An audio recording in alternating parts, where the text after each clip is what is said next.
ҳукумати мамлакат рушди бахши хусусӣ, соҳибкорӣ ва сармоягузориро дар стратегияи миллии рушд барои давраи то соли 2030 ҳамчун воситаи асосии ноил шудан ба ҳадафҳои миллӣ муайян кардааст ва ҷиҳати фароҳам овардани шароити мусоид барои пешбурди фаъолияти соҳибкорию сармоягузорӣ, ҷолиб гардидани иқтисодиёти кишвар ва ба содирот нигаронидани он пайваста чораҷӯӣ менамояд. дар натиҷаи тадбирҳои амалигарда шумораи субъектҳои соҳибкорӣ дар 7 соли охир аз 62 000 ба 350 000 баробар гардид. дар ин давра аз ҷониби соҳибкорони кишвар беш аз 2000 корхонаву коргоҳҳои истеҳсолӣ бо 21 000 ҷойи корӣ, 1380 иншооти соҳаи маориф, 1213 муассисаи тандурустӣ, 115 000 километр роҳ ва 461 пул бунёду азнавсозӣ карда шудаанд.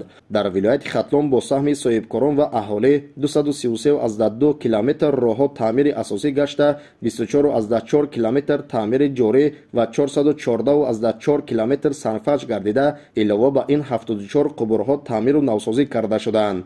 саҳми соҳибкорони боҳимату ватандӯсти вилояти Хатлон дар баробари бунёди коргоҳу корхонаҳои истеҳсолӣ дар ободу зебо намудани мавзеъҳои нообод назаррас арзёбӣ мешавад. мавзеи сарихосор дар ноҳияи Балҷувон бо табиати афсонкору ҳавои форам кайҳост ки ба макони дӯстдоштаи сайёҳони дохилу хориҷи кишвар табдил ёфтааст.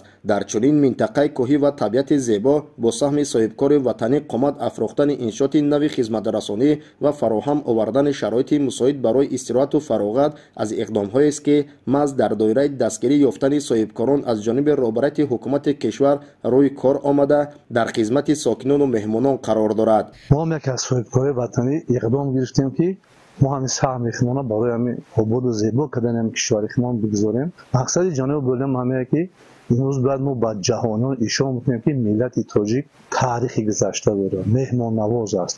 ба ҳамин хотир мо хостем ки як меҳмонхона бисозем ки чӣ сайёҳои дохилӣ бошад, чӣ сайёҳои хориҷӣ бошад, чӣ меҳмонҳои дохилию хориҷӣ бошад, биён аз ҳамин мавзеи мо дидан карданд.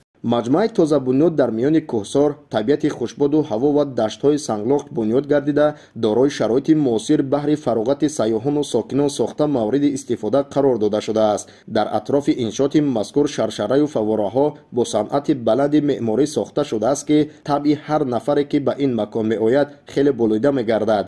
дар саҳни ин бино суҳбаткадаву роҳраҳо бо усули миллӣ нақшофарӣ гардида, сарсабзу хуррамии пештоқи он бошад ба ҳусни ин макони сайёҳӣ зебогии дигар бахшидааст. ин бунёдкориҳо самараи заҳмати соҳибкорони боҳимату ватандӯст аст ки дар заминаи дастуру супоришҳои пешвои муаззами миллат муҳтарам Эмомалӣ Раҳмон ҷиҳати вусъат бахшидани бунёдкориҳо сомон дода шуда, дар ободу зебо гаштани як гӯшаи ватан мусоидати фаъол намудааст.